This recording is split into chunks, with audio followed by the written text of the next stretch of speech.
Hello everyone, welcome to home scientist. तो जैसे अपनी पूरी सीरीज चल रही थी प्रीवियस ईयर क्वेश्चंस की, तो उसी सीरीज को हम लोग कंटिन्यू करते हुए आज उसका पार्ट 10 डिस्कस करते हैं।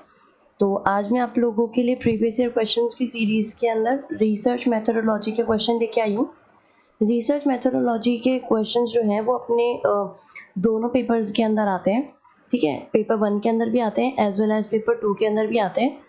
तो पेपर 1 के अंदर जो होते हैं वो हमारे पास ऑलमोस्ट 5 क्वेश्चंस होते हैं उसके, और पेपर 2 के अंदर जो है वो हमारे पास 10 क्वेश्चंस होते हैं उसके।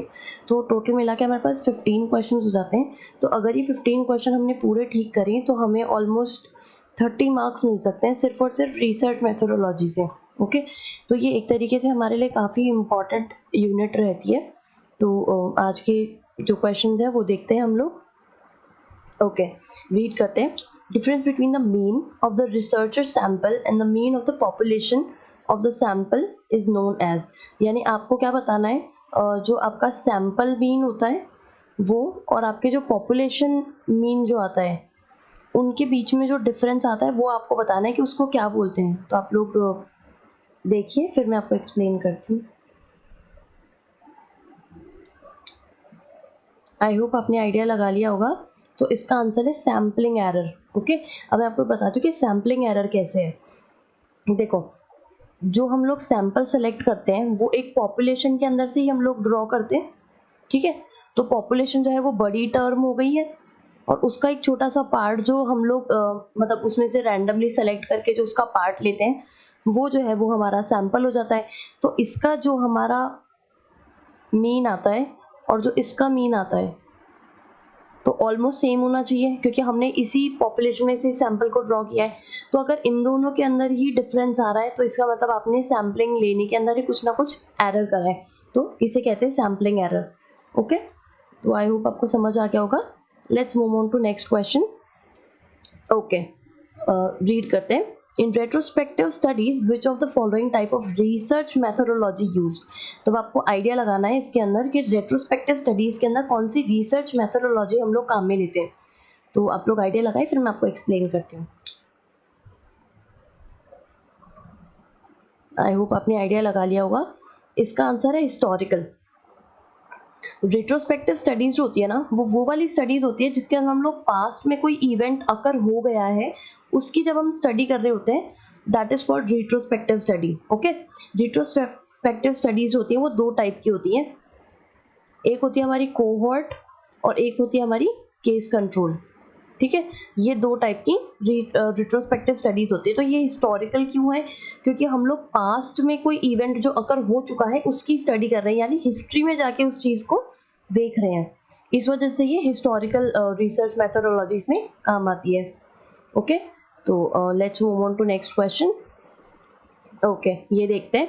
Income is which scale of measurement. Okay, scale of measurement जो होते हैं ना वो बहुत इंपॉर्टेंट टॉपिक है, और इसमें से हर बार क्वेश्चंस आते हैं। तो आप लोग एक बार आइडिया लगाइए, फिर मैं आपको चारों जो स्केल्स हैं वो आपको एक्सप्लेन करती हूँ।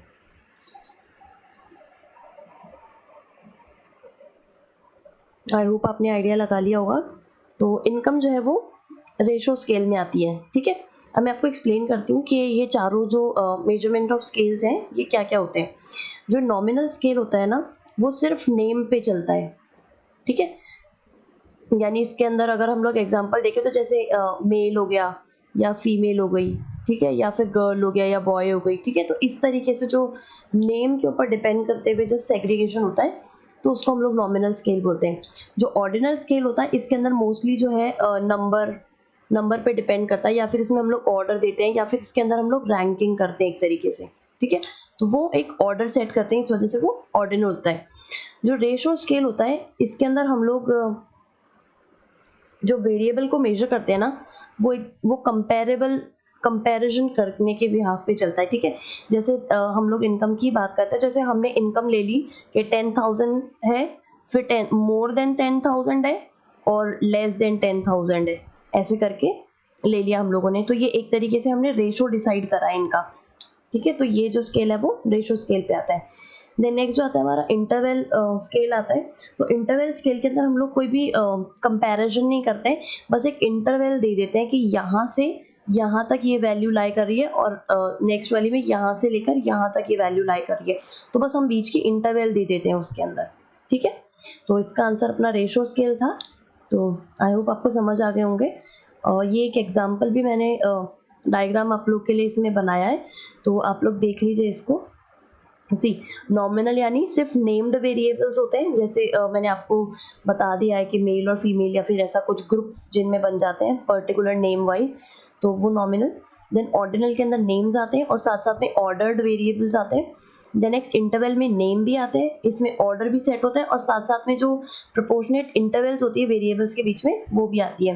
रेशो जो है वो 4th नंबर का रहता है, जिसमें हमारे नेम भी आते हैं। अब अगर जैसे कोई सैलरी की बात करें तो उसमें वो पर्टिकुलर मेल और फीमेल भी आ जाएंगे, उनका ऑर्डर आ जाएगा उनकी जॉब के हिसाब से, यानी वो कौन सी उनकी जॉब की पोस्ट है वो आ जाएगी, ठीक है। फिर उनके बीच के जो वेरिएबल्स रहेंगे, यानी जॉब की जो उनकी 10,000 से ज़्यादा है या 10,000 से कम है, वो वाली वैल्यू जो है वो भी आ जाएगी इसके अंदर, और उसमें अकोमोडेट कर सकते हैं हम लोग एब्सोल्यूट जीरो को भी।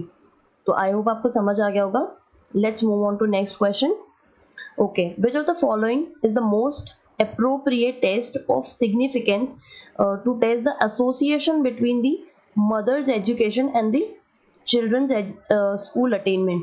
तो अब इसमें से आपको ये बताना है कि कौन सा इनमें से बेस्ट टेस्ट रहेगा जो कि हम लोग सिग्निफिकेंस बताए या फिर एसोसिएशन बताए उसके अंदर मदर की एजुकेशन में और उसके साथ में जो चिल्ड्रन की स्कूल अटेनमेंट है उसके अंदर।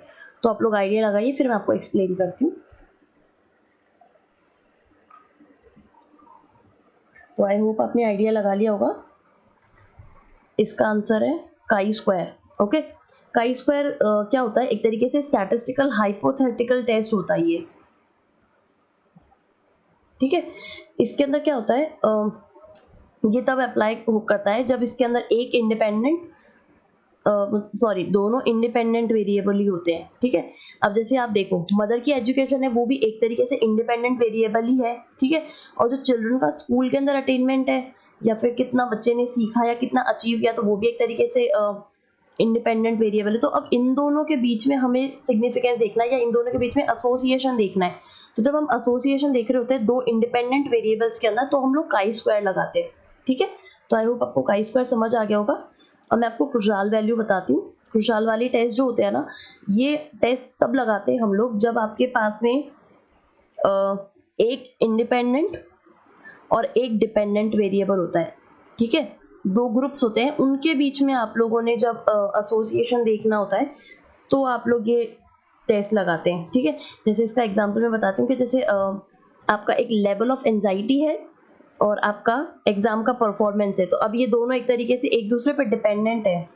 इसमें जो आपका लेवल ऑफ एंजाइटी जो रहेगा ना, वो आपका इंडिपेंडेंट वेरिएबल है जिसको हम लोग चेंज कर सकते हैं। जैसे कोई बच्चे ने बहुत अच्छे से अगर किसी टेस्ट की प्रिपरेशन करी तो उसका एंजाइटी लेवल लो होगा, किसी ने ठीक करी तो उसका मीडियम रहेगा, और अगर किसी को बहुत ही ज़्यादा उस सब्जेक्ट से डर लगता है, उसकी प्रिपरेशन ठीक नहीं है, तो उसका हाई एंजाइटी लेवल रहेगा।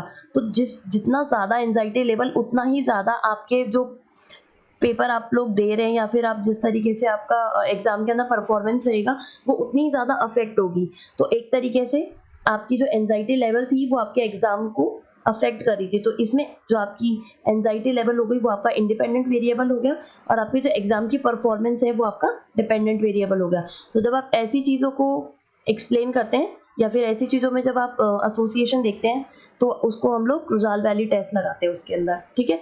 और एफ टेस्ट और टी टेस्ट तो कॉमन टेस्ट होते हैं जो अपने को पता ही होते हैं। तो इसका आंसर अपना काई स्क्वायर था, ओके, क्योंकि ये दोनों इंडिपेंडेंट वेरिएबल्स थे। Okay, let's move on to next question, और ये आज की सीरीज का हमारा लास्ट क्वेश्चन है। तो हम लोग देखते हैं क्या क्वेश्चन है। Regression analysis is of particular interest, यानी रिग्रेशन एनालिसिस जो है वो कब लगाया जाता है या फिर क्या होता है वो बताना है इसके अंदर। तो आप लोग आइडिया लगाइए, फिर मैं आपको एक्सप्लेन करती हूँ।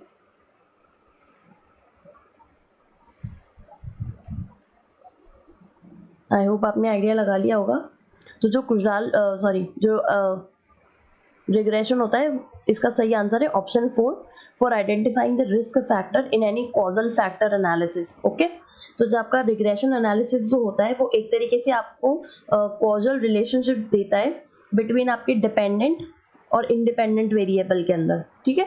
तो रिग्रेशन जो है वो एक तरीके से आपको कॉजल फैक्टर निकाल के देता है आपका इंडिपेंडेंट वेरिएबल के अंदर और आपका डिपेंडेंट वेरिएबल के अंदर।